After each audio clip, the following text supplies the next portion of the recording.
자, 이번 시간은 윤회픽으로 진행되는 시간입니다. 오윤혜 씨가 모처럼 책을 추천하면서 이 이야기에 대해서 꼭 좀 해보고 싶다 해가지고 저희가 또 마련한 시간이죠. 프리모 레비. 이분은 사실 아우슈비츠에서 살아 돌아오신 분으로 유명했고, 이분의 이제 뭐 소설이나 이런 것들이 유명한데, 준비한 책은 역시 탈해체주의야.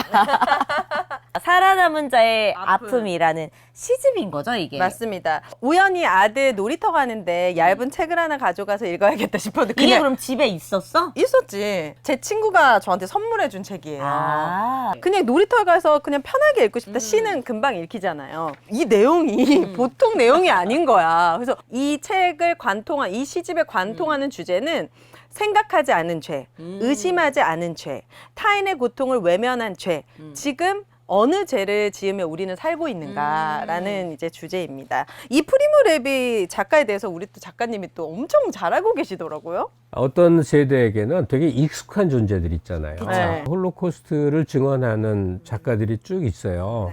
나는 사실 임레 케르테즈를 더 좋아했어. 헝가리 사람이고 그 사람도 아우슈비츠 생존자고 20년쯤 전에 노벨 문학상을 받게 돼서 되게 매료가 됐던 작가가 있고 네.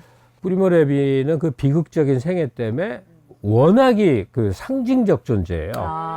스스로 인생 마감도 마지막에. 자살로 우울증에 의한 자살로 투신 끝냈고, 자살로 마감했더라고요. 그렇기 때문에 근데 자기가 겪었던 일을 쓴 이것이 인간인가 네. 이게 전 세계에 안겨준 충격이 너무 큰 거야. 존재 중에 인간이란 동물이 얼마나 잔혹해질 수 있고 그 속에 인간은 얼마나 처참해질 수 있는가에 극한의 기록인 거죠. 극한의 네. 기록. 거기서 하나 더 결합해야 되는데 이게 살아남은 자의 아픔이잖아요. 네. 근데 더 유명한 게 이제 베르톨트 브레이트의 브레이트. 살아남은 자의 슬픔이라는 굉장히 유명한 시가 있단 네. 말이에요. 한 사람은 독일 작가고 한 사람은 이태리 사람인데 이게 뭉뚱그려서 같이 읽히는 거죠.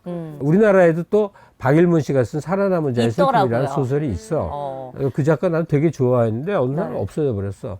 근데 여하간 살아남은 자라는 것. 모두가 죽던 시기에 살아남은 자가 느껴야 됐던 그 처절한. 여러 참담한 감정들 이런 게 쓰여졌어. 총 3부로 나뉘어져 있어요. 그래서 1부는 말씀해 주셨던 이것이 인간인가, 수용소 안에서 겪었던 어떤 그 말도 못하는 그런 상황에 대해서 기록한 시고, 네. 2부가 고통의 나날들이라는 시고요.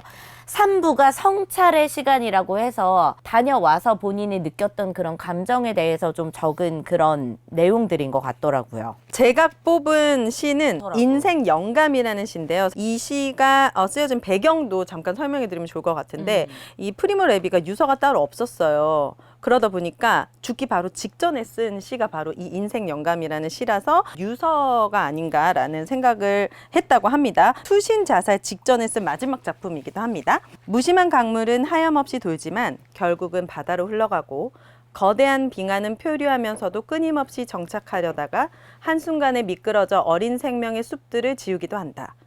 바다는 풍요로울수록 더욱 탐욕을 내며 싸우고 태양과 별과 행성들은 언제나처럼 자기 궤도를 유지하며 지구별 역시 정교한 우주의 이치대로 돌고 돈다. 하지만 우리 인간은 아니다. 반란의 씨앗에다 지능까지 높다는 그 멍청한 인간들은 항상 불안하고 탐욕스러운 나머지 마구 짓밟고 파괴해왔다. 조만간 울창한 아마존 숲과 삶이 꿈틀거리는 이 세상. 그리고 마지막엔 따뜻한 인간들의 가슴까지 모조리 황폐한 사막으로 만들어버릴 것이다. 요 시를 남기고 이제 투신 자살을 했단 말이죠. 인간 자체에 대해서 프리모 레비는 희망이 없었다라는 게 느껴졌었던 것 같아요. 기본적으로 따뜻하고 그런 인간들조차도 거부할 수 없는 분위기, 상황이 됐을 때는 그냥 황폐한 사막으로 다 뒤덮일 수밖에 없이 인간은 나약하고 멍청하다. 본인이 왜냐면 그 현장에 있다 왔고 그 참혹한 상황을 모두 다 네. 겪었으니까. 이게 우리가 지금 2024년에 이걸 읽고 있잖아요. 네. 그러면 프리모 레비가 그 체험을 했던 시절과 뭐가 다르고 뭐가 같은가를 봐야 네. 되는데 일단 홀로코스트라는 거는 인종주의적 전체주의 체제라는 게 네. 다르다는 이유 때문에 대량 학살을 하는 거잖아요. 그 전쟁이 있고 삶의 죽음의 공포가 있고 수용소에 끌려가서 네. 부당하게 아무 죄도 없는데 유태인이라는 이유만으로 가스실에 실려가서 죽고 비누가 돼서 맞아. 남기고. 머리카락은 양탄자가 되고. 그런 어마어마한 살육이 있는데 2024년에는 홀로코스트의 공포도 없는데 근데 우리에겐 죽음이 너무 가까이 있어. 뭐냐? 자살. 한계 상황에 몰리는 게 어떤 외력에 의해서 나치 같은 외력에 의해서가 아니라 자기 스스로를 가두어서 스스로 결단을 내리는 과거에는 어떤 학살과 전쟁의 공포로 인한 많은 죽음을 보았다면 그것과 비견할 만큼의 저는 그 고통이 있다고 생각하거든요. 이 현대 사회에 존재하는. 맞아. 근데 그게 타인이 경험하는 고통에 대해서 한 번 더 생각해 보는 것.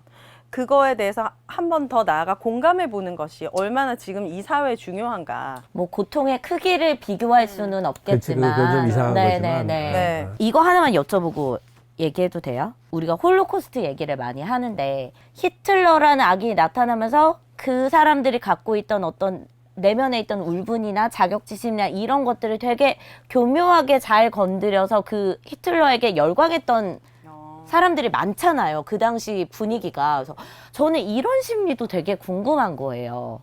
그때 나치에 선동된 사람들은 어떤 극악한 정치 권력이 증오의 대상을 만들어준 거야. 그게 유태인과 집시야. 이들 때문에 많은 문제가 있어 하니까 사람들이 옳다구나 해서 그걸 악이라고 삼아서 한껏 퍼부어서 사람들을 그냥 죽여버린 거지. 근데 어떻게 그게 선동이 될 수가 있죠? 사실은 말도 안 되는 거잖아요. 이게 인종이 다르다. 유대인이라고 해서. 인간은 네. 짐승이 돼. 선동된 대중이 너무나 어리석은 선택을 하면서 재앙으로 치닫는 그 모습은 다른 나라의 예를 들 것 없이 우리나라가 너무나 일단 큰 예죠. 일단 북한 사람들. 지구상에 가장 가난하고 못 사는데 그걸 지상 천국이라고 한다는 거야.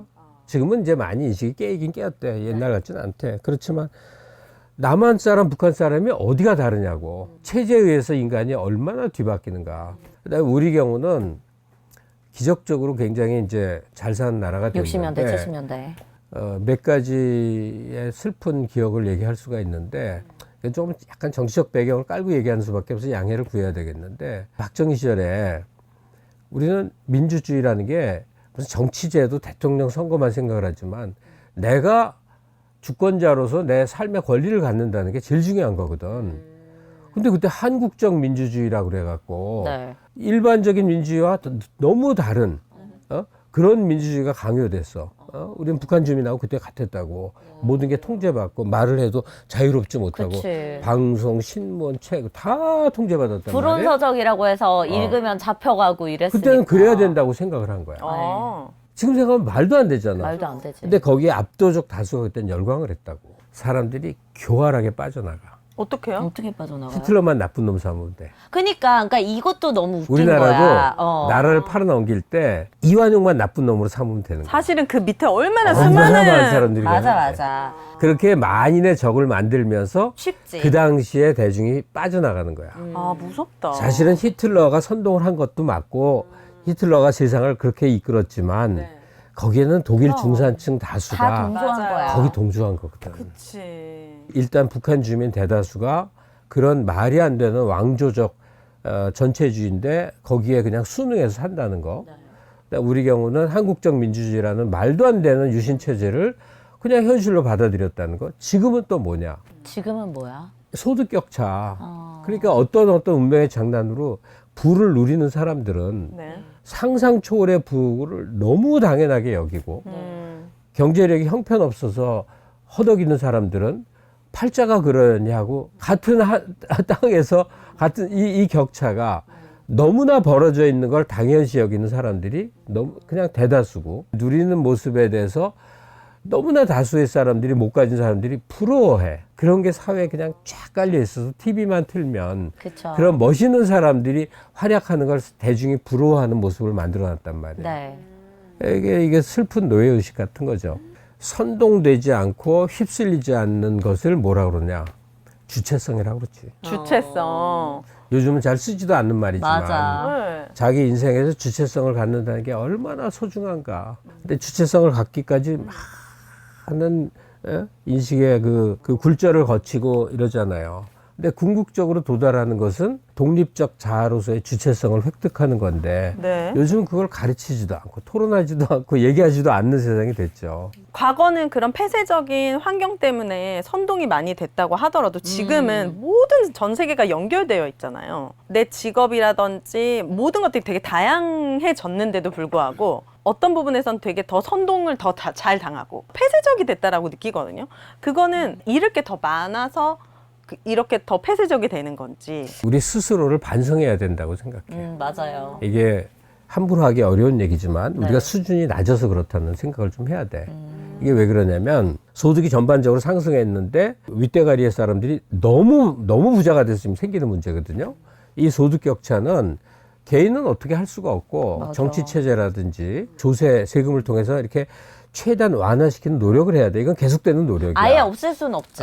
근데 소득 격차라는 거는 어쩔 수 없는 거잖아요. 근데 그 속에서 어떻게 살아가야 되냐면 이건 대중의 자각밖에 없어. 속에 아무것도 들어찬 거 없이 온통 돈으로 치장한 거를 혐오하고 경멸할 수 있어야 된단 말이에요. 근데 그 반대로 가고 있잖아요. 반대로 가지. 솔직히 그 서방이나 이런 데 좋은 점을 말하면 내가 되게 공격을 받더라. 너는 사대주의에 빠져 있고. 근데 난 사대주의자가 맞거든.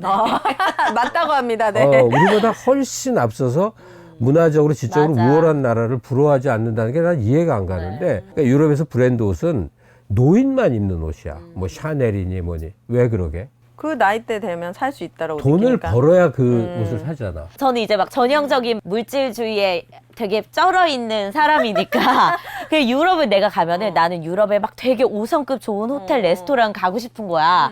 거기를 가잖아? 진짜 할머니 할아버지들밖에 없는 거야. 자기 돈으로만 써야 되니까. 이게 수준 차인 거야. 근데 이게. 그거는 과연 그게 바뀔 수 있을까? 이게 맞아. 사회 체제 구조 전반적인 게 완전 한번 다 뒤집히고 보편적 복지가 실행이 되고 세금도 많이 내서 이런 소득의 양극화를 줄였을 때 우리가 생각할 수 있는 단계지. 지금처럼 이 방향으로 가면 더 심해질 거 아니에요. 근데 자본주의 사회는 돈이 최고고. 계속되고 이게 있으니. 어려운 얘기긴 한데 우리보다 앞선 나라들의 삶의 모습을 얘기할 필요가 있어요. 부가 한 100년 이상 대물림 되면 거기서 교양층이 생기고 소위 중산층의 품격이라는 게 생긴단 네. 말이에요. 네. 그러면 젊은 친구가 자기가 벌지 않은 돈으로 부모 돈을 갖고 돈 자랑하고 멋진 칠해하는 게 혐오와 경멸의 대상이 될 수 있단 말이죠. 그러니까 우리가 아직 부유해진 게 역사가 짧아갖고 그래서 졸부의 전형적인 모습인 거지. 1987년 민주화라고 하는 게 한 번 크게 뒤집은 거 아니에요. 네. 그게 상층부 정치 체제를 뒤바꾼 거거든.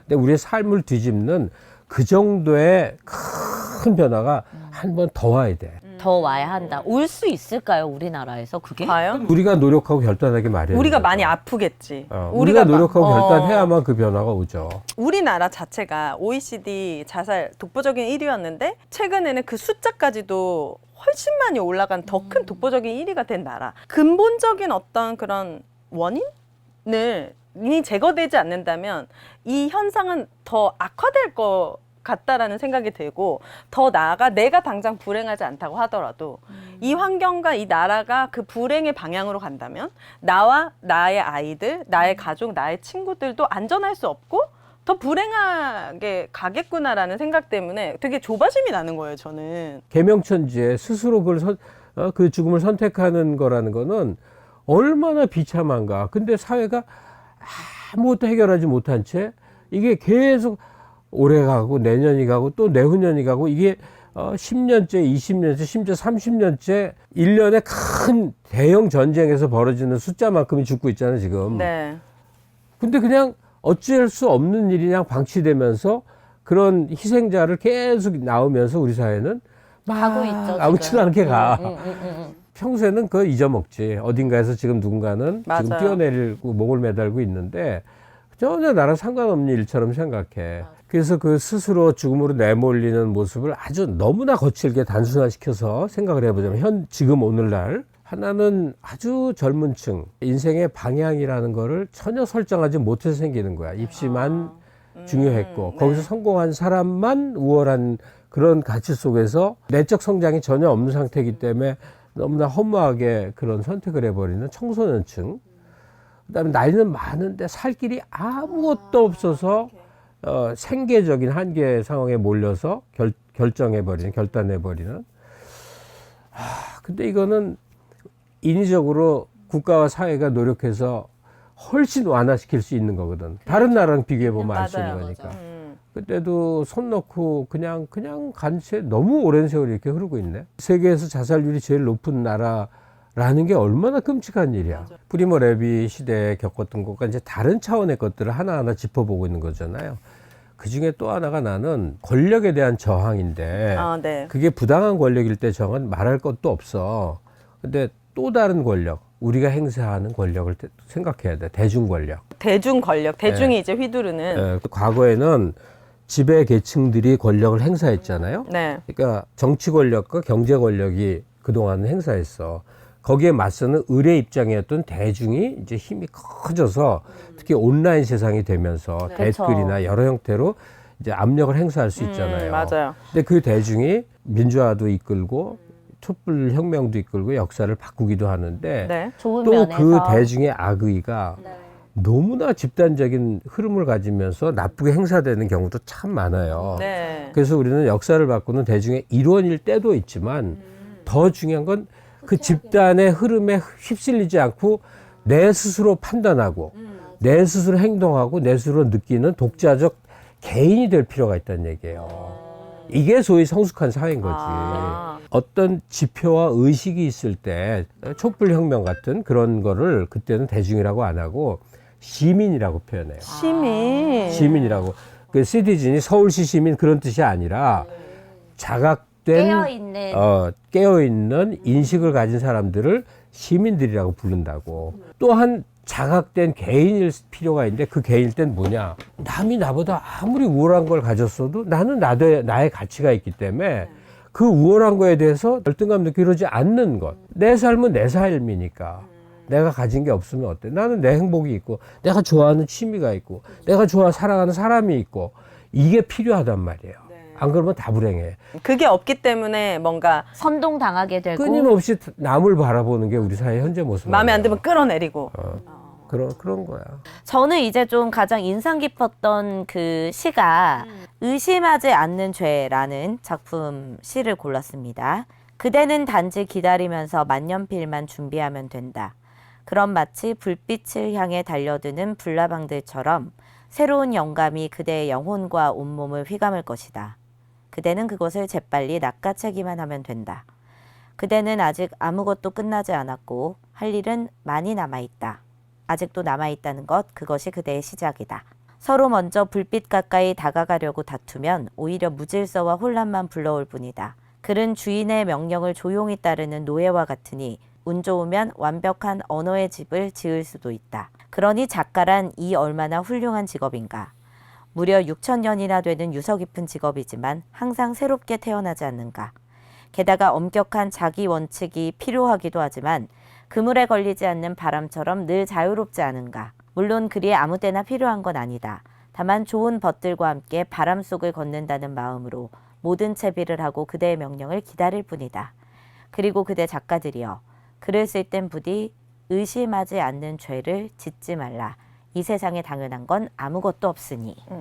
이 마지막 문장이 전 요즘 계속 생각하는 게 이 세상에 당연한 건 없다라는 거를 꽂혔구나, 요즘에. 약간 모토처럼 삼으면서 가자라는 게 있거든요. 그런 부분을 되게 얘기해주는 시인 것 같고 선동당하지 않으려면은 이런 생각을 늘 하면서 지내야겠다라고 깨닫고 있어요. 다만 한 가지 위로가 되는 건요.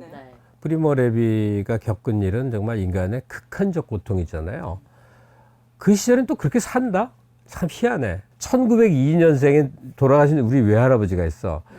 3.1운동을 또렷이 기억을 해. 1919년 그 시절에 만세운동이라고 그러니까 야 어떻게 저렇게 살았지인데 그때는 그때대로 또 인간이란 참 놀라워서 사는 거야. 그러니까 지금도 우리는 후대가 볼 때 굉장히 고통스러운 모습으로 그려질 수 있는데 맞아. 우리는 우리대로 사는데 위로가 된다. 근데 많은 경우에 고통으로 인식 못하는 사람이 현대에 갈수록 더 많아져. 왜냐하면 인류가 한 번도 경험하지 못한 물질 풍요가 현재는 있거든. 그러니까 사람들이 마비된 채로 그 만족에 빠진 사람들 의외로 많아요. 근데 그러겠죠. 깨어있는 사람들은 가령 전쟁 불안이라든지 양극화라든지 이런 걸 이제 고통으로 느끼고 그러는 거지. 정신적인 고통이 더 따라오는 거지. 몸은 편안해졌어도. 그러니까 프리모 레비가 투신 자살한 거 아닐까요? 사실은 극한의 고통에서 나왔지만. 레비는 자기가 겪은 고통을 공감해주지 못하는 사람을 일생 보면서 살았고 그것이 더 이상 견디기 어려웠던 것 같아요. 그래서 많은 작가들은 또 이러고 자살하거든. 뭐냐면 뭐요? 신한테 대결을 하려고. 내가 원하지 않는데 네가 나를 태어나게 했지. 그럼 내가 너를 거역하는 유일한 방법은 나만이 선택할 수 있는 일, 스스로 목숨을 끊는 일이다. 아, 그 니체나 뭐 실존주의 철학을 또 하는 분들은 다 그렇다. 하지만 시는 이렇게 얘기하겠죠. 내가 너 그렇게 죽을 줄 알았다. 너는 내가 그렇게 만든 애였어. 이렇게 비웃는 거 아니야? 그러니까 자각된 사람 있잖아요. 네. 그게 뭐 신에게 도전을 하든 사회 사회에 체제에 도전하든 도전하든. 자각된 삶은 굉장히 남이 볼 때 불행해 보일지 모르지만 본인은 엄청나게 충만한 삶을 사는 거지. 꽉찬 인생. 네. 그래요. 그래서 별난 사람이 되기도 하고 그러잖아요. 나는 그런 별난 사람들은 엄청 존중받아야 된다고 생각해. 프리모 레비를 우리가 오늘 얘기를 했잖아요. 네. 그러니까 이게 작품 속에 근접하기는 어렵지만 홀로코스트라는 인간의 극한 고통이라는 게 이 속에 알라리 배 있어서 네. 전 인류가 이 속에 감동하고 양심의 가책도 느끼고 고통스러웠어.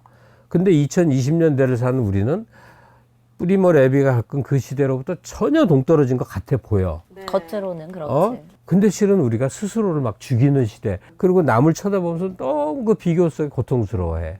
그러니까 우리는 우리가 만든 우리 나름의 홀로코스트를 안고 있는데 그걸 자각하는 고통스러운 삶이 있고 그게 전혀 인식되지 않고 하루하루가 즐거운 삶이 있어. 그럼 어떤 선택이냐? 사실은 그걸 자각한 고통스러운 삶이 내가 살아있는 주체적 삶일 거야. 맞아. 근데 강요할 수는 없어. 그래서 나는 그런 고통을 위해서 글을 쓰거나 뭐 사회적 행동을 하거나 한 사람들을 매우 존경하고 지원하고 싶은 마음 정도로 사는 거야. 부유한 돈을 모은 사람들을 우리 많이 보잖아요. 뭐 국회의원 재산 신고 뭐 이런 보면. 근데 큰 돈은 대가가 따르더라 정말. 가령 건물을 계속 사고 팔고 해서 큰 돈을 모았으면 밤낮 없이 그 고민을 한 맞아. 거야. 언제 영화 보고 언제 음악 듣고 언제 널브러져서 이러고 언제 연애했냐고. 지금 행복하게 살게요.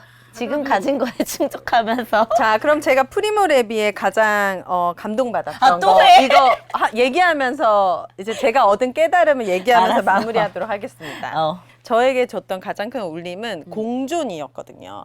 프리모 레비가 가장 괴로웠고 투신할 수밖에 없었던 이유는 결국 나치가 사라지니까 유태 민족이 이스라엘을 대신한 거예요. 그러니까 계속 비극이 반복이 된다는 거죠. 가해자랑 피해자만 바뀌었을 뿐이고 공존을 거부한 거지. 그 안에서도. 저는 이거는 현대 사회는 더 극심해졌다고 생각하거든요. 함께 가야 되고 함께 살아야 하기 때문에 공존을 거부하는 순간 불행만이 있다. 공존하는 그런 사회를 만들기 위해서 함께 노력했으면 좋겠다. 이렇게 저는 깨달았습니다, 여러분. 저와 함께 우리 갑수사님도 품어주시고 미녀도 품어주시고 끌어내리지 말고 이렇게 끌어올려주세요. 네, 부탁드립니다. 모두가 함께 공존하는 네. 사회를 만들어 보자. 네. 나는 왜 이렇게 오그라들지? 막 엄청 오그라들고 나 뜨거운데 오늘 어떠셨어요? 오늘 진짜 오정이랑 책 이야기 하실 거라고 생각도 그러니까 못했잖아요. 오정 TV를 네. 이렇게 클릭해서 보면 네. 삽입 사정 요즘 많이 해요. 아니야. 우리 다른 얘기도 많이 해요. 아니 그런데 네. 프리모 레비도 얘기하잖아. 나는 이런 사람이 좋아.